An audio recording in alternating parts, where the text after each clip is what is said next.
So that means it's not only about the weight, but it's all about the body composition. So we should be very much aware about our body composition, right? Yes, of course body composition को समझना बहुत ज़रूरी है। बहुत सी बार लोग सिर्फ wait पर focus करते हैं, बट हमें ये भी समझना बहुत ज़रूरी है कि हमारा शरीर किस चीज़ से बना हुआ है और वो हमारे शरीर में किस मात्रा में होना चाहिए। जैसे हमारा शरीर किन चीज़ों से बना है, हड्डियों से बना है, अस्थि, हमारे मांसपेशियों से बना है, मसल्स जिसे हम कहते हैं, चर्बी से बना है जिसे हम फैट कहते हैं। उसमें भी 2 टाइप की चर्बी होती है, मसल्स में अलग अलग तरह होते हैं। टिश्यूज से बना है जिससे हमारे ऑर्गन्स बने हैं, ब्लड और कुछ लिक्विड्स, ये सब चीजों से हमारे शरीर का वजन बना हुआ है।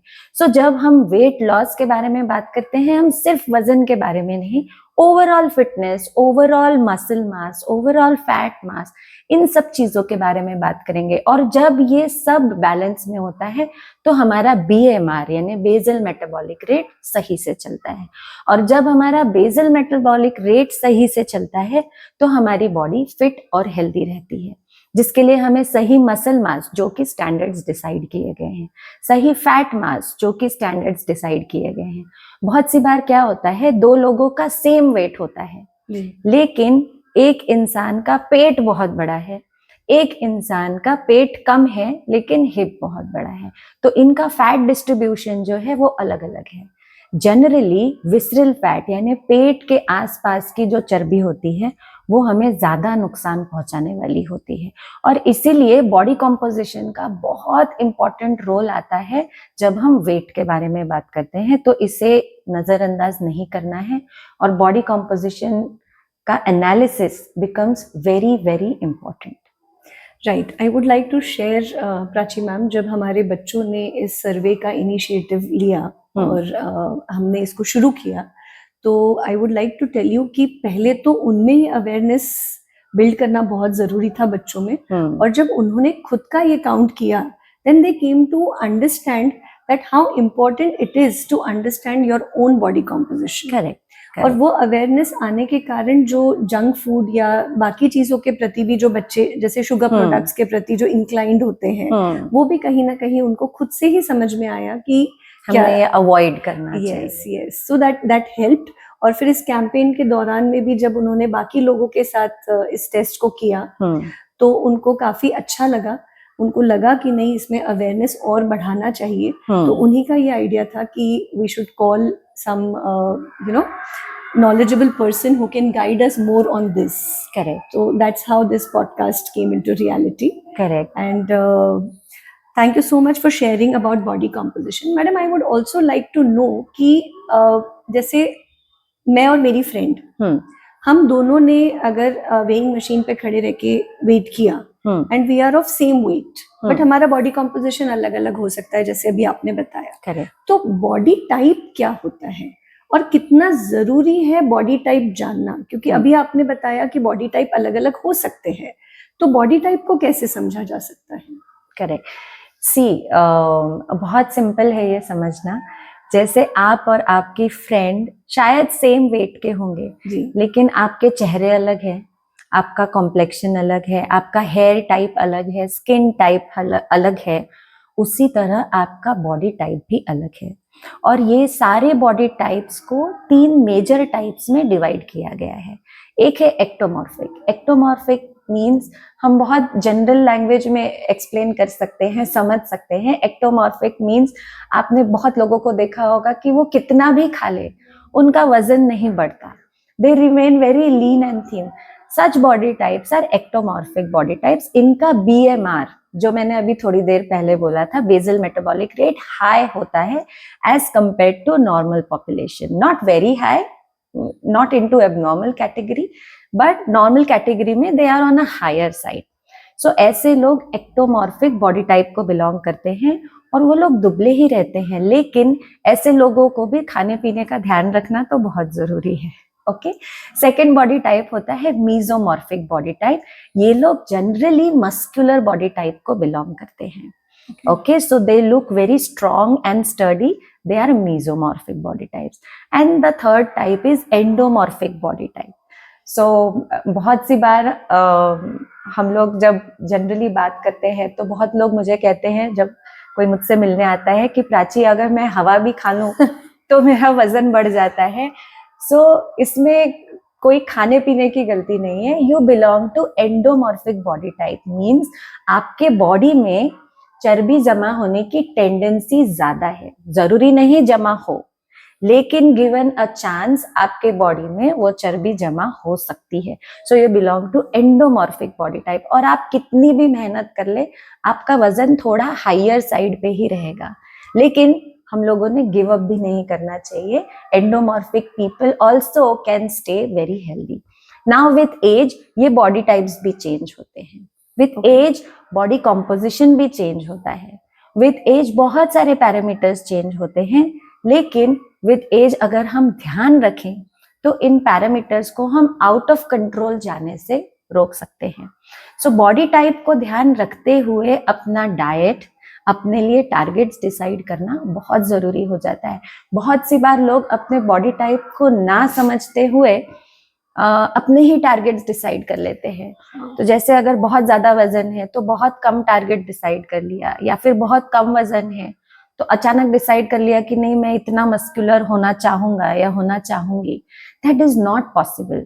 With certain age and with certain body limits you have to decide your targets. Generally ऐसा देखा जाता है कि जो मीडिया में फ्लैश होता है, लोग तुरंत उस चीज पर शिफ्ट कर Follow जाते हैं करने कि भाई फॉलो करने लग जाते हैं। You have to have protein diets, हाँ। तो then they will go more on proteins and less on other things.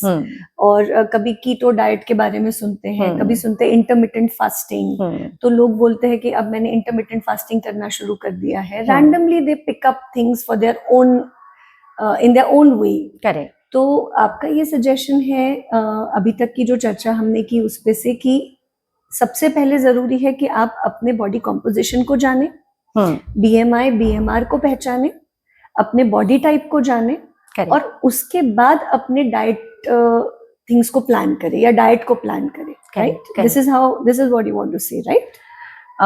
Very importantly, पहले तो कुछ भी बोलने से पहले मैं आपको एक सवाल पूछना चाहूंगी। आप जब भी कोई इंश्योरेंस पॉलिसी लेते हैं तो आप कैसे लेते हैं?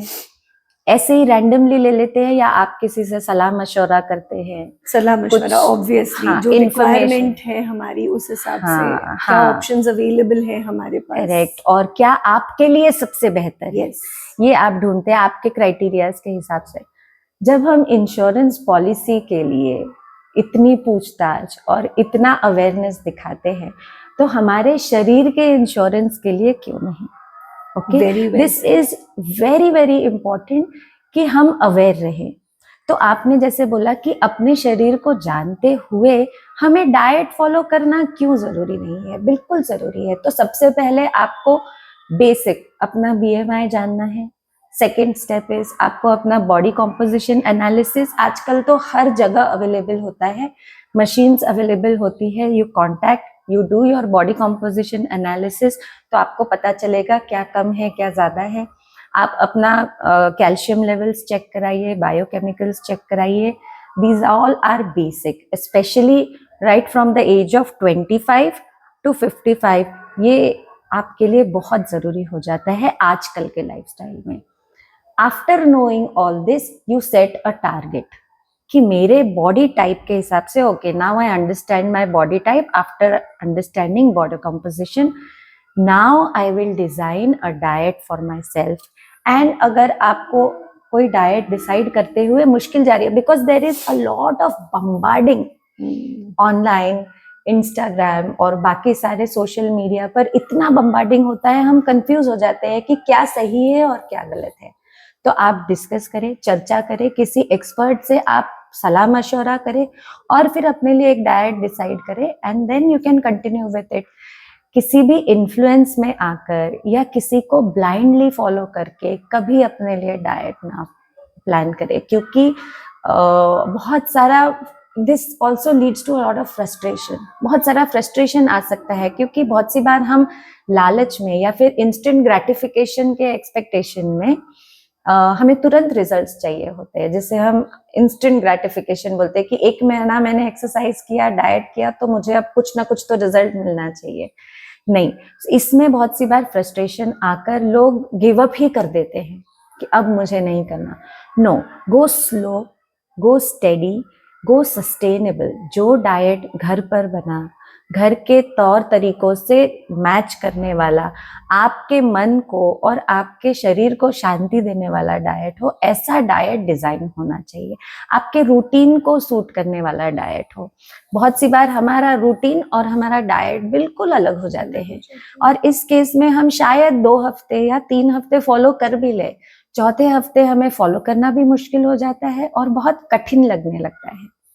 देखिए, आहार ये हमारे लाइफ का बेस है और ये कभी मुश्किल नहीं होना चाहिए। हम सारी तकलीफें, सारी मेहनत एक अच्छा आहार पाने के लिए कर रहे हैं, और अगर वो ही मुश्किल हो जाए तो हमारा जीवन आसान कैसे होगा। सो आहार को बहुत आसान रखना है, लाइफस्टाइल को थोड़ा मैनेज करना है, और एक स्वस्थ हैप्पी जीवन जीना है। बहुत बढ़िया, बहुत बढ़िया, सही है। मैम, इस पे एक और चीज़ ध्यान में आ रही है कि 2 लोगों के लिए एक डाइट शायद काम ना भी करे, हाँ, शायद करे भी। ज़रूरी नहीं है कि ऐसा ही हो कि जिस डाइट को खाने से या फॉलो करने से आपका या आपका जो लाइफस्टाइल है वो हेल्दी हुआ है, तो सेम डाइट मुझे भी अप्लाई करने से मुझे भी वही फायदा मिलेगा, राइट? तो आप क्या ये सही है कि एक ही डाइट 2 लोगों के लिए वैलिड नहीं भी हो भी सकता है, नहीं भी हो सकता है। जैसे हमारा सब कुछ अलग है जी, BMI शायद सेम भी हो, इसलिए it is not full proof. तो बॉडी कॉम्पोजिशन अलग है, हमारा बॉडी टाइप अलग है, या फिर अगर हमारा बॉडी टाइप सेम भी हो तो हो सकता है हमें सेम डाइट लागू हो रहा है, and we can follow it. You can share your diet with your friend, but हो सकता है कि आपका और आपके फ्रेंड का बॉडी टाइप अलग है, so you definitely need a different diet plan. एक किसी भी डाइट पैटर्न में भी बहुत सारे डिफरेंट टाइप्स होते हैं। जैसे फॉर एग्जांपल हम इंटरमिटेंट फास्टिंग ले लें। इंटरमिटेंट फास्टिंग आजकल बहुत चला है और बहुत ज्यादा क्रेज चला है intermittent fasting, but very few people know that there are different types of intermittent fasting. There is not only one type of intermittent fasting. तो अब intermittent fasting हमें करना है या नहीं करना है, that should also depend on your comfort level, and that should be very gradual. People go for very drastic changes. जैसे अभी तो मेरी आदत है कि मैं हर 1 घंटे में या 2 घंटे में या चलते फिरते खा ले रही हूँ, तो ये एक शरीर की आदत बन गई है ना। अगर कल मुझे कोई मेरी फ्रेंड बोलती है you should go for intermittent fasting, 14 hours of no eating at all और 16 hours of no eating at all, तो मैं अगर एक दिन भी करूँ ना, मुझे चक्कर आने लगेंगे, मुझे चिड़चिड़ापन होगा। तो मे बी इतने सडन चेंज के लिए मेरी बॉडी ही नहीं, मेरा माइंड भी रेडी नहीं है। So it has to be gradual, for which you definitely need help, and you should give it a second thought कि इतने ड्रास्टिक चेंज के लिए क्या मैं तैयार हूँ, क्या मैंने करना चाहिए। और ज़रूरी नहीं जो मेरे सहेली के लिए है या मेरे दोस्त के लिए है वो मेरे लिए भी हो, बिल्कुल नहीं। कंफर्ट लेवल मैच करना, आपके कल्चर मैच करना, आपका ट्रेडिशन मैच करना बहुत ज़रूरी हो जाता है। मैम, ये कई बार देखा जाता है being educationist from last 23 years कि जो टीनेज बच्चे होते हैं, they are very conscious about their own body structure, looks specifically looks. तो वो कई बार इन्फ्लुएंस हो जाते हैं इन सब चीज़ों से, और कई बार तो ये भी देखा गया है कि पेरेंट्स खुद का डाइट प्लान अपने बच्चों पे इम्प्लीमेंट कर देते हैं। ये भी देखा गया है। तो what is the fact actually, ये कैसे होना चाहिए?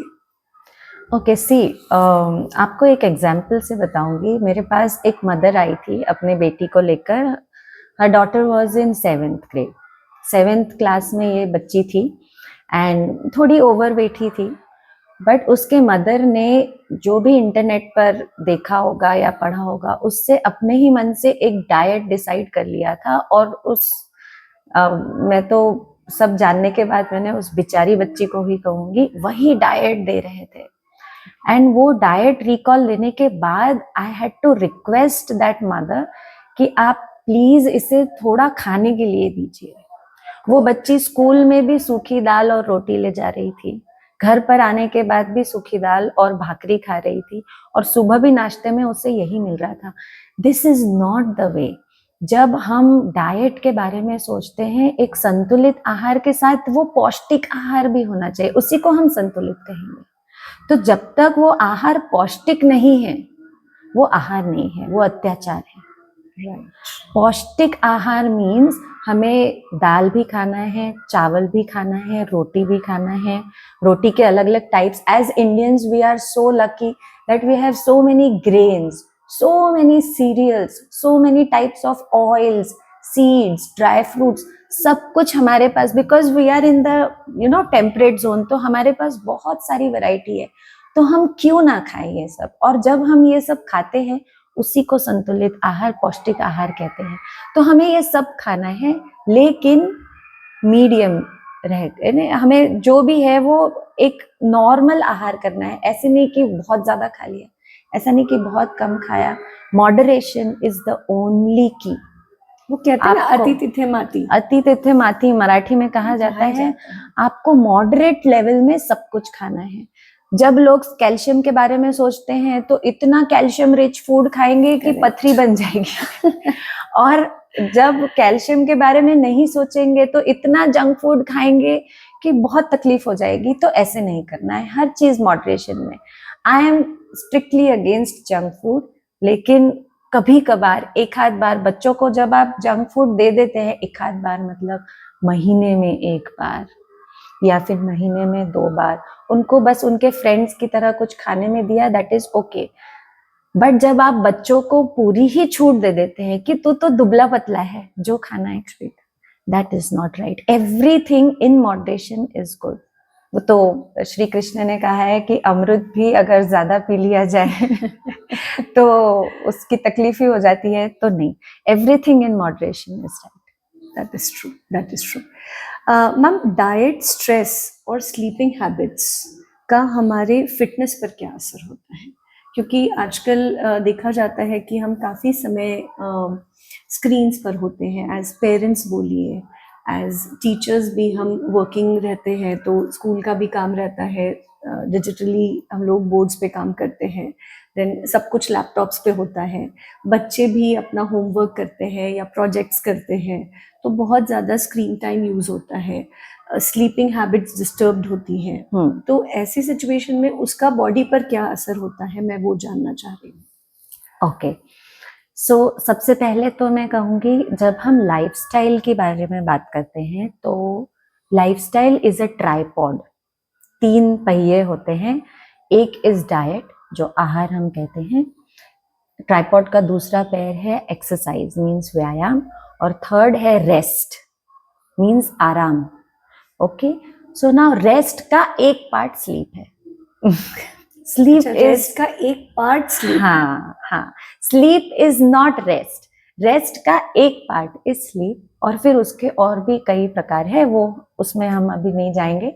But yes, diet, exercise and rest, ये तीनों पहिए हैं इस ट्राइपॉड के, जिस पर लाइफस्टाइल हमारी डिसाइड होती है। नाउ मैं आपसे पूछना चाहूंगी, what is stress for you?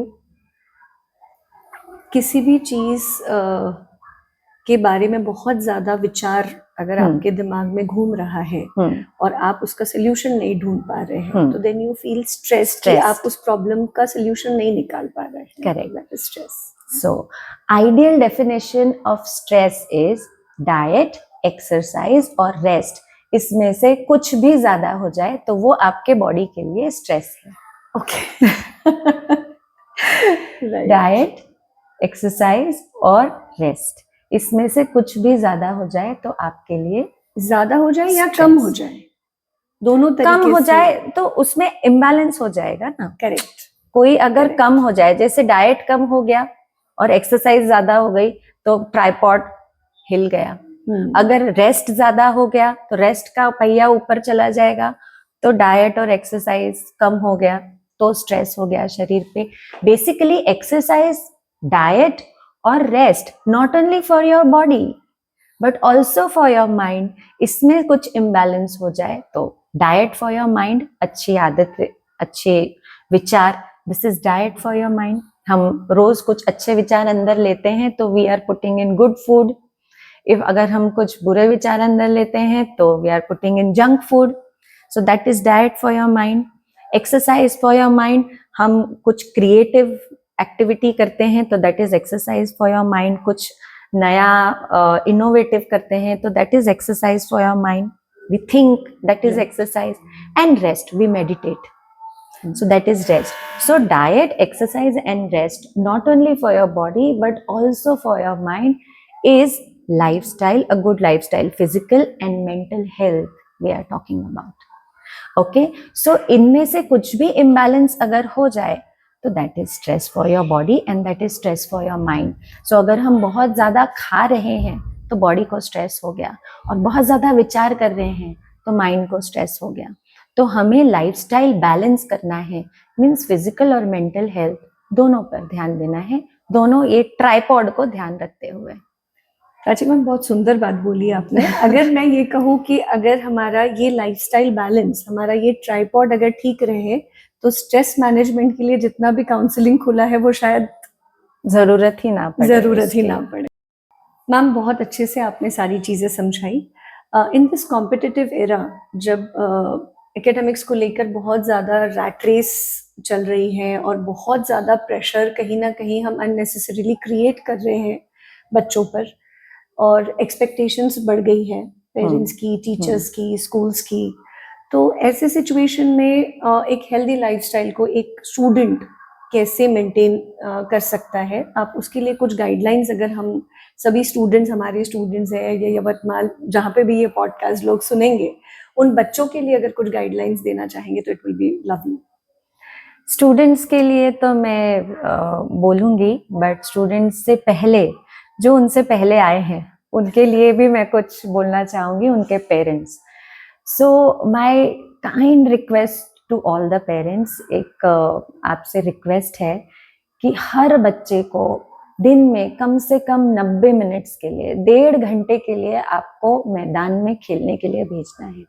खेलने के लिए मैदान में भेजना है, that is very important, because जितना फिजिकल एक्टिविटी वो करते हैं, you believe it, you don't believe it, उनका माइंड उतना ज्यादा एक्टिव होता है। तो जहाँ हमने एक सर्वे बहुत पहले जब हम किड्स योगा लेते थे तब हमने किया था कि एक्टिव बच्चों का ग्रास्पिंग पावर और जो बच्चे दिन भर पढ़ाई करते हैं उनका ग्रास्पिंग पावर कितना है और कितना रिटेंशन होता है। पढ़ने के लिए तो हम 8 घंटे 10 घंटे पढ़ लें, लेकिन जो हमने पढ़ा है हम वो कितना रिटेन करते हैं, और आगे इन नियर फ्यूचर आप कितना आउटस्मार्ट करते हो दूसरे बच्चों को, that depends on how active the brain of the child is. और जब वो स्टडी किया गया, not only here but in Harvard university also, तो ये देखा गया कि जो फिजिकली एक्टिव बच्चे थे, जो स्पोर्ट्स में ज्यादा अच्छा ग्रो किए, वो बच्चे मेंटली भी बहुत ज्यादा ग्रो किए, अकेडमिकली बहुत ज्यादा ग्रो किए, and they were very happy kids. So basically हमारे जीवन में जितनी भी उथल पुथल है वो हैप्पीनेस के लिए है, और अगर कुछ करते हुए हमारे बच्चे हैप्पीनेस महसूस नहीं कर रहे हैं तो हमारी सब कोशिशें व्यर्थ है। तो उन्हें एक्टिव रखिए, 1.5 घंटा मैदान पर भेजिए, और फिर देखिए आपका बच्चा कैसे पढ़ाई करता है खुश रहते हुए। जब हम डाइट की बात करें तो सारे पेरेंट्स से ये रिक्वेस्ट है, बच्चों को डाइट सिखाने के पहले हमें खुद भी डाइट फॉलो करना होगा। अगर हम बच्चों को जूस या कोई भी वेजिटेबल सैलेड खाने के लिए कहते हैं, हमें पहले खुद खाना होगा। एंड अगर वो बच्चा इमीडिएटली नहीं खाता है, आप बोल सकते हैं, मेरे भी बच्चे जब बहुत छोटे थे नहीं खाते थे, सूनर और later that child ends up eating salad. वो आज नहीं तो कल खाएगा ही, एक फॉर्म में वरना दूसरा फॉर्म में, बट वो बच्चा खाएगा। Environment matters a lot, and this is a request to all dada dadis also. Health is a family culture. So हम जैसे जो भी कल्चर घर पे फॉलो करते हैं रिलीजियसली, है ना। रिलीजन वाइज जो भी कल्चर घर पे फॉलो होता है वही कल्चर बच्चे फॉलो करते हैं। वैसे ही fitness is a religion. We as fitness trainers we always say fitness is a religion, and that religious culture has to be followed at home, and that is a unanimous effort. घर के सभी लोग मिलकर ये culture बनाते हैं। तो दादा दादी को भी खेलना है मम्मी पापा को भी स्पोर्ट्स में, जब मम्मी पापा भी रहते हैं तो बच्चे ऑटोमेटिकली इंक्लाइन होते हैं स्पोर्ट्स की तरफ। और जब बच्चे इंक्लाइन होंगे तो हमारा आने वाला आगे का जनरेशन भी डेफिनेटली हेल्दी होगा। और ये हमारी रिस्पॉन्सिबिलिटी बनती है, स्कूल्स की रिस्पॉन्सिबिलिटी है, और स्कूल्स को सपोर्ट करना हमारी रिस्पॉन्सिबिलिटीज है। बच्चों को सपोर्ट करना बहुत जरूरी है। सो सिर्फ पढ़ाई नहीं, थोड़ा खेल कूद भी जरूरी है। बिल्कुल, पढ़ोगे लिखोगे तो बनोगे नवाब, हम सुन ही रहे हैं, लेकिन अब अगर खेलोगे कूदोगे तो रहोगे फिट। ये बहुत सही बात आपने कही है। Thank you so much for taking out time. और आज आपने बहुत अच्छे से सभी तबके के लोगों के लिए एक जो गाइडेंस यहाँ पे प्रोवाइड किया है related to body composition, body type, diet plans, fitness, ये बहुत बढ़िया रहा ma'am. Thank you so much. Jaju international school की तरफ से I show my complete gratitude towards you and all the best for your future. Thank you so much. Thank you.